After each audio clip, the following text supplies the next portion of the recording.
E aí pessoal, tudo bem com vocês? Mais um vídeo no canal.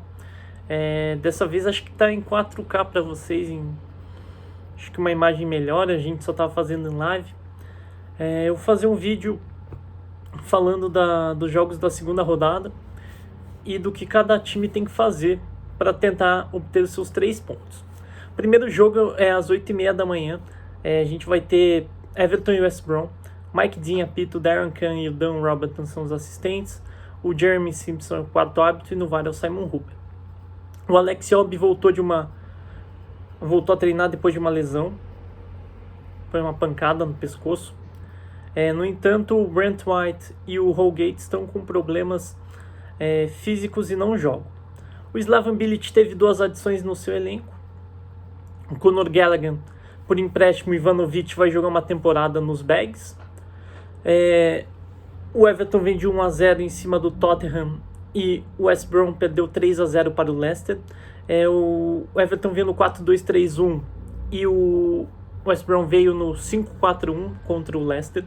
O que esperar desse jogo? Vejo um Everton atacando mais o West Brom, evidente. O Slaven Bilic tem um elenco fraco assim, tecnicamente. E essas adições são importantes tanto para a defesa e para o ataque, para melhor manutenção do elenco e para maior equilíbrio. Portanto, eu vejo um Everton favorito. Do correr muito bem contra o Tottenham, James Rodrigues, o James Rodrigues muito bem também. Acho que vai ser uma partida muito interessante na questão dos duelos táticos, que cada um vai querer. Vamos ver se o Everton vai conseguir furar a defesa dos visitantes. O jogo vai ser no Goodison Park. O Calvert-Lewin também tem sido artilheiro e o Dean vem sendo fundamental nas bolas paradas desde a última temporada. A ver o que o West Brom vai tentar fazer. Vai conseguir utilizar o Matheus Pereira, o Djanganga, e para tentar machucar os Toffees em velocidade, que é uma boa alternativa, já que o West Brom tem alguma dificuldade para criar. O próximo jogo é às 11 da manhã, o jogo vai passar na ESPN Brasil, a gente vai ter Leeds e Fulham. Só lembrando que o Everton ganhou do Salford City pela Copa da Liga por 3-0 e o West Brom ganhou do Harrogate por 4-0 também, se eu não estiver enganado. Os jogos da Copa da Liga Inglesa foram disputados nessa semana. E o próximo jogo, como eu falei, é Leeds e Fulham. O Leeds foi eliminado nos pênaltis pelo Hull City 9-8 e o Fulham passou por 1-0 em cima do Ipswich Town. Esse jogo que eu citei, esse duelo vai ser às 11 da manhã com transmissão da ESPN Brasil. Quem vai apitar é o Anthony Taylor, e o Gary Biswick e o Adam Nance são os assistentes. O Kevin Friends é o quarto árbitro e no VAR Stuart Etton. As impressões foram diferentes apesar das derrotas. O Leeds ganhou muitos pontos com a mídia internacional e com o pessoal da Inglaterra depois desse 4-3 muito louco em cima que o Liverpool aplicou neles. Eu vejo que o Leeds cometeu vários erros defensivos, mas conseguiu criar. Se aproveitou da falta de concentração dos Reds para buscar esses 3 gols. Claro que é o talento, a qualidade do Leeds, mas eu vi um Liverpool meio disperso. Já o Fulham apresentou muitas dificuldades contra o Arsenal. Foi dominado grande parte do jogo, teve sua chance no comecinho do jogo, mas não conseguiu fazer. Depois o Arsenal acalmou um pouquinho, trabalhou a bola e conseguiu placar com muita naturalidade. O Leeds veio no 4-1-4-1 contra o Liverpool e o Fulham veio no 4-2-3-1 contra o Arsenal. Basicamente, o Fulham vai ter algumas adições no seu elenco, né? Como o Kenny Tate, que não jogou. O Scott Parker falou que quer fazer mais algumas adições no meio campo e na sua defesa, porque a base da defesa do Fulham é da Championship. Talvez o Arreola jogue essa partida, por exemplo. O lateral que eu citei, o Tate, e tem o Ainá, que veio por empréstimo do Torino, também possa jogar. O Scott Parker tenta modificar algumas coisas dentro do seu elenco para criar força. O Leeds também. O Leeds contratou bastante gente, talvez o Rodrigo Moreno comece a partida. O Leeds ainda tem interesse no Rodrigo de Paul, que é jogador da Juventus, só que o preço acho que é algo como 35 milhões de libras. É uma partida em que o Leeds vai ter o controle e o Fulham vai tentar contra-atacar. É um jogo que, como por ser na segunda rodada, ainda considera um jogo de Championship no sentido em que as equipes se conhecem. E embora em patamares diferentes de competição, eu acho que o Fulham conhece um atalho que possa ser importante para tentar deter o time do Marcelo Bielsa. Scott Parker é um bom treinador e tem tentado fazer algo diferente desde quando foi rebaixado e agora que subiu e tenta manter o Fulham na Premier League. É uma missão difícil, mas não é impossível. Às 13h30, esse jogo vai passar no Fox Sports. A gente vai ter Manchester United e Crystal Palace. Martin Atkinson é o apitador, Lee Betts e o Peter Kirkup são assistentes, Robert Jones é o quarto árbitro e no VAR é o Jonathan Moss. United não estreou na Carabao Cup e o Crystal Palace foi eliminado pelo Bournemouth. Notícias: o Van de Beek pode jogar pelo United, vai ser a estreia dele. Ele jogou contra Aston Villa o amistoso. O Pogba voltou a treinar, mas o Phil Jones e o Tuanzebe não jogam. O Sakho, já pelo Crystal Palace, volta, e o Christian Benteke e o Conor treinaram nessa quinta. Só o Riedewald, que é dúvida devido a muito tempo de inatividade, voltou a treinar sexta-feira. O que a gente pode esperar? Um ataque contra a defesa. O Crystal Palace gosta dessa bola mais com o adversário e gosta de contra-atacar. O 4-3-3 do Palace foi bem interessante contra o Southampton, porque as chances mais claras foram do Palace. Os Eagles tiveram o Zaha como seu escape e o Townsend voltou a jogar bem, depois de muito tempo. E o Townsend é uma peça fundamental, porque o duelo do Zaha contra o Wan-Bissaka pode ser prejudicial para o Marfinense. Wan-Bissaka é um defensor muito completo. Já o Townsend contra o Shaw ou contra o Brandon Williams pode dar uma mobilidade pelo lado esquerdo do campo defensivo do United. E o Townsend é um cara que consegue criar. Ele pode ser meio que um armador, ele gosta de cair bastante por dentro. Então é uma alternativa útil que os Eagles têm. Já os Red Devils podem ter o Van de Beek. Não sei se haveria uma mudança tática, iria para o 4-3-3 ou não. Mas aparentemente é o mesmo time que jogou muito bem a volta da Premier League, com Matip, Pogba, o Greenwood, o Bruno Fernandes e o Martial com o Rashford na frente. Eu acho que ainda o United precisa de mais um defensor para a zaga, um lateral esquerdo, tanto que foi atrás do Reguilón, mas só que não conseguiu sucesso. Acho que é um jogo interessante. É uma partida em que o United vai pegar um adversário muito chato e que costuma ser muito agressivo contra-atacando. Meio campo consistente e capaz de dar a amplitude para o Zaha ter o campo para contra-atacar. O Aye fazendo o papel de construtor saindo da área é uma boa alternativa para os visitantes. Um jogo bem interessante para você assistir. Às 4h a gente vai ter Arsenal e West Ham. O West Ham venceu o Charlton por 3-0. E foi um placar bem interessante. Notícias: o Davi Luiz teve uma lesão no pescoço, mas deve voltar a jogar. O Sócrates voltou a treinar essa semana, mas está fora. O Pablo Mari só no trabalho físico. Aí, Callum Chambers, o Mustafi e o Martinelli ainda tem umas lesões mais sérias. O Mustafi volta em outubro. O David Moyes deu uma entrevista hoje também falando que o Noble e o Wilshere estão disponíveis, que podem estar disponíveis, espera estar lá, mas é complicado, porque o Noble não treinou, talvez fique fora. Para o torcedor do West Ham, então é uma boa, porque o 4-2-3-1 do West Ham na primeira rodada foi muito ruim. Foi um 4-3-3 bem... 4-2-3-1, perdão, com um Noble de meia central, um time muito diferente do que o torcedor dos Hammers quer, porque ele quer um time mais abusado, um time ofensivamente mais claro em questão de ideias, com peças ofensivas. E o West Ham não conseguiu fazer isso, tanto que contra o Newcastle, apenas utilizando a bola longa que os Hammers tiveram algum sucesso contra o Newcastle e nem por isso conseguiram fazer gols. A dificuldade para criar pareceu bem evidente. Já o Arsenal veio no 4-3-3, em alguns momentos até variava com 3 defensores, porque o Maitland-Niles estava aberto, mas ele foi muito mais um jogador tentando construir por dentro do que exatamente um ala. O William estreou muito bem, o Gabriel Magalhães idem.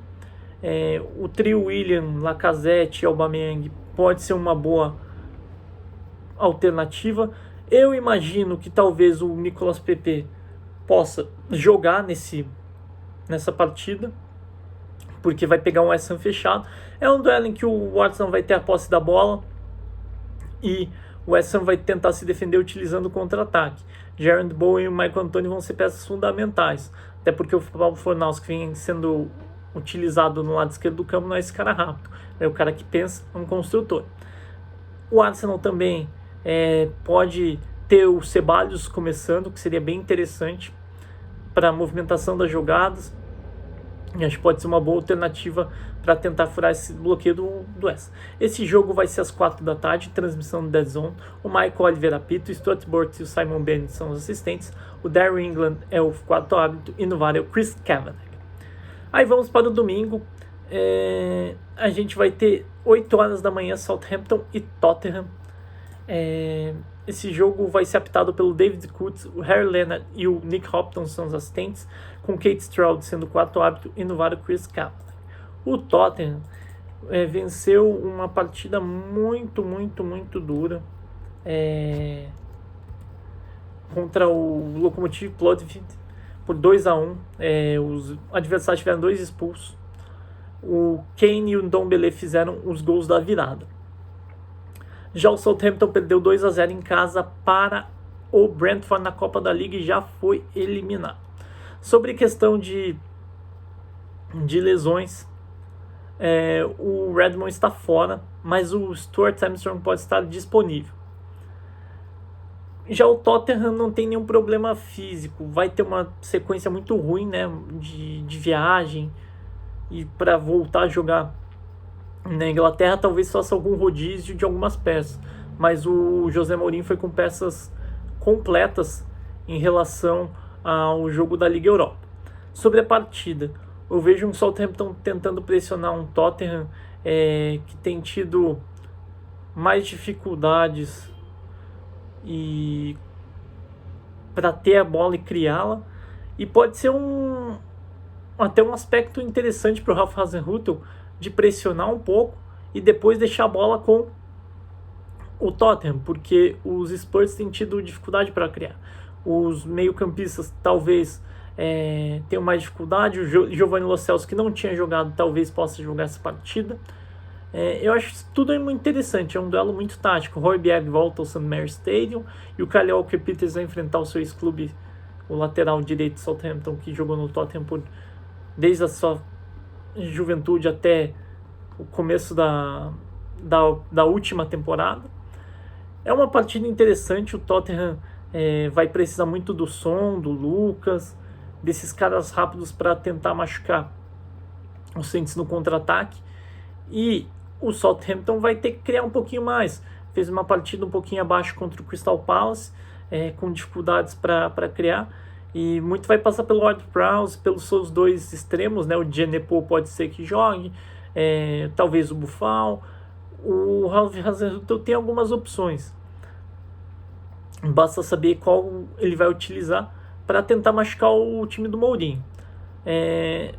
O Dele Alli jogou alguns minutos contra o time do Lokomotiv e pode ser algo bem interessante, é uma peça principal. Eu acho que é um jogo interessante, o horário talvez não ajude aqui para nós, mas é uma partida legal. Às 10 da manhã a gente vai ter Newcastle e Brighton. O Newcastle que venceu o seu time do West Ham por 2-0 e conseguiu uma boa vitória contra o Blackburn por 1-0, gol do estreante Ryan Fraser. Já o Brighton goleou o Portsmouth por 4-0. O jogo vai ser às 10 da manhã, transmissão da ESPN no Brasil. Kevin Friend, Simon Beck e Adrian Holmes são os assistentes. Robert Jones é o cara do quarto árbitro e no VAR o Craig Paulson. Um jogo com duas ideias parecidas. Eu acho que os dois times vão tentar jogar. O Brighton teve os 3 zagueiros contra o Chelsea, mas até foi melhor que os Blues durante boa parte do jogo. E o Newcastle foi superior ao West Ham. Esse 4-4-2 com o Carroll e o Callum Wilson e depois o Jeff Hendrick bem aberto, fazendo boas transições junto com o Alan Maximin, pode ser bem interessante. O Brighton gosta de trabalhar a bola com os seus 3 zagueiros, gosta de sair pelo chão. O Lamptey foi muito utilizado no jogo da Premier League. O Solly Martin, que é um meio campista, foi utilizado como ala. Eu acho que pode ser uma boa alternativa para o Graham Potter tirar um dos zagueiros e ganhar o Solly Martin dentro da meia cancha ou entrar com o Pascal Gross, que é um cara bem qualificado para fazer essa jogada. O Newcastle talvez tenha o Almiron para jogar mais um pouquinho, porque o Almiron entrou no segundo tempo. Pode ser um 4-2-3-1, como o Steve Bruce já fez algumas vezes. O jogo vai ser às 10 da manhã. Às 12h30 a gente vai ter Chelsea e Liverpool, o jogo mais esperado da rodada. Quem vai apitar é o Paul Tierney, Daniel Cook, Constantine Hadzidax, Stuart Atwell, 4 árbitro, e no VAR é o Michael Oliver. Esse jogo é meio-dia na ESPN Brasil. Timo Werner está disponível, o Kovacic volta da suspensão, o Thiago Silva, o Pulisic e o Ziyech ainda continuam fora. Não tem problema para o Jurgen Klopp.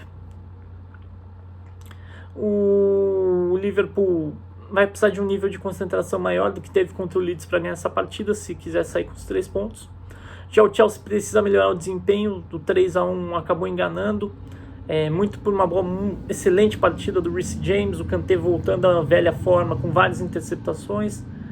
Pelo lado do Liverpool, o Salah foi muito bem, o trio mais ou menos, né? O Firmino não foi bem, o Mané tomou algumas decisões erradas, o Alexander-Arnold não teve a pré-temporada e isso acaba sendo duro.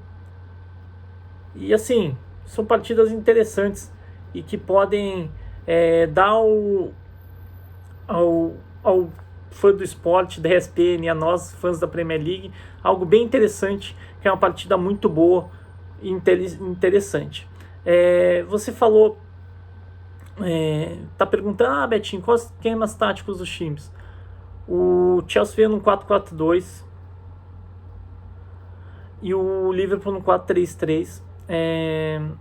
São esquemas que o Lampard tem utilizado, já que ele não tem o Pulisic.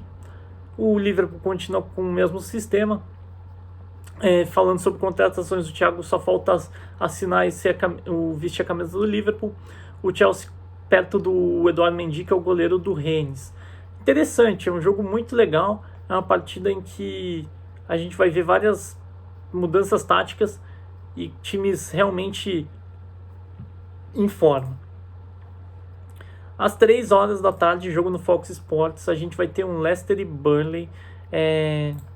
Esse jogo é interessante porque o Burnley passou nos pênaltis contra o Sheffield 5-4. Foi uma ótima chance pro Shandaish continuar a fazer o grande trabalho que faz. O Leicester não jogou. O Leicester veio no 3-0. O Burnley veio no 4-4-2 contra o Sheffield e o Leicester veio num 4-1-4-1. Teve algumas mudanças, né, em relação à temporada passada. Jogou o Praé, jogou a Eusy Pérez, não costumava jogar. Foi um jogo bem interessante do Leicester, principalmente na segunda etapa. Vai pegar um Burnley que gosta de se defender, que trabalha bem essa defesa.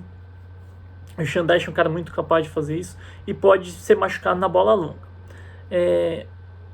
Talvez o Maddison comece esse jogo, porque ele estava como dúvida. Vai ser uma partida muito interessante. um duelo interessante de filosofias e de formas de pensar o jogo, e cada um sabe fazê-las muito bem, tanto Shandaj quanto Brandon Rodgers.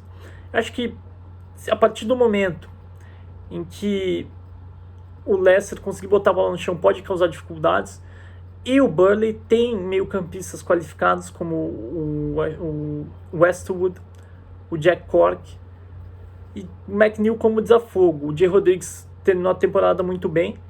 Pode ser um duelo interessante. Acho que o Soyuncu está de volta. O Ndidi jogou de zagueiro a partida contra o West Brom. Então acho que com a volta do Soyuncu com mais um zagueiro, que se eu não me engano era o Evans. Não o Evans, mas um zagueiro para ajudá-lo na segurança defensiva, as coisas podem mudar muito. O Soyuncu já jogou, peço até perdão porque ele já tinha jogado, mas o James Justin também foi bem, jogando de lateral esquerdo, foi muito interessante. Mas o Evans voltando é uma boa, já que não tem o Morgan também por problemas físicos. Esse jogo vai ser apitado pelo Lee Mason, Marcus Coles, Mark Persson, os assistentes, Darren England é o quarto árbitro e o Andy Medley no VAR. Segunda-feira a gente vai ter Aston Villa e Sheffield, o Graham Scott, o Ed Smart e o Derek Hitton são os assistentes, Simon Hooper é o quarto árbitro e no VAR é Mike Dean. O jogo vai passar no Dead Zone. O Aston Villa venceu o Burton Albion de virada 3-1 com o Jack Grealish, jogou no 4-3-3. Sheffield foi eliminado, como eu já tinha dito anteriormente, para o Burnley por 5-4 nos pênaltis depois de 1-1 em 90 minutos. O Sheffield jogou no 3-5-2, se eu não estiver enganado, contra o Wolves. Wolves que fez um bom trabalho, mas uma partida defensivamente ruim, né, com pouca concentração do Sheffield, já que conseguiu tomar 2 gols em 6 minutos. Foi exatamente um 3-5-2, como havia falado. Vai precisar muito dos seus alas, Baldock e Stevens, nessa partida contra os Villains. O Aston Villa a ver como volta taticamente, porque fez contratações, foi ao mercado, trouxe Emiliano Martinez, né, que deve ser o goleiro titular na primeira rodada.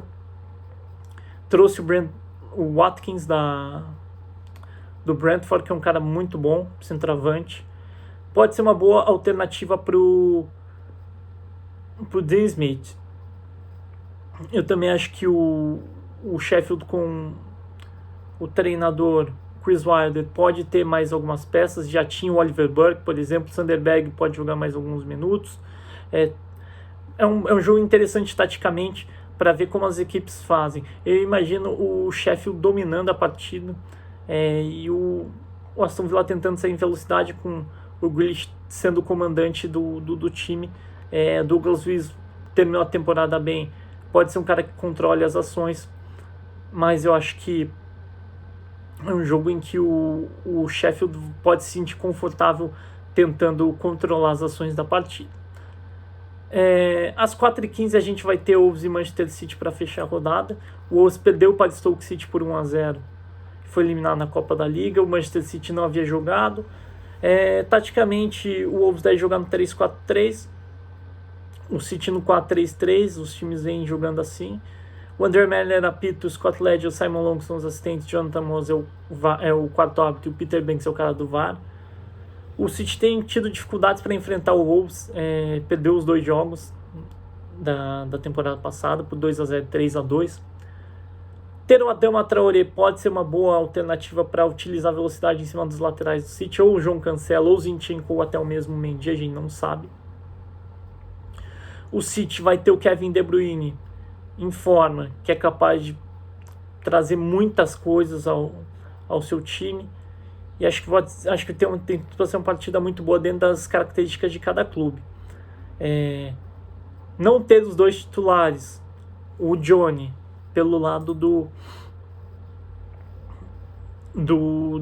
lado esquerdo do Wolves, jogou o Marçal de lateral esquerdo, e depois entrando o Oscar Burr para jogar no lugar do Adama, que estava sendo utilizado como ala. A ver o que o que o Nuno Espírito Santo vai fazer para se defender de um time que ataca tão bem como o City, com os extremos muito bons. O Agüero voltou a treinar, o Agüero fisicamente bem, é sempre uma oportunidade para o adversário ficar atento, porque o Agüero é um centroavante excepcional. Basicamente, esses são os 10 jogos. Espero que vocês tenham gostado do vídeo. Se inscreva no canal, ativem os sininhos para receber as notificações. Como eu falei anteriormente, eu acho que a qualidade do vídeo está melhor. Espero que seja bom para vocês esse novo modelo assim. E quando tivermos que fazer live, faremos. Mas é só para fazer um resumo, um videozinho para vocês, beleza? Se vocês tenham gostado do vídeo, compartilhem com os amigos. Ficou 25 minutos divididos por 10, 2 minutos por 2 minutos e pouquinho por cada jogo, tá bem útil, beleza? Forte abraço, até mais, fomos!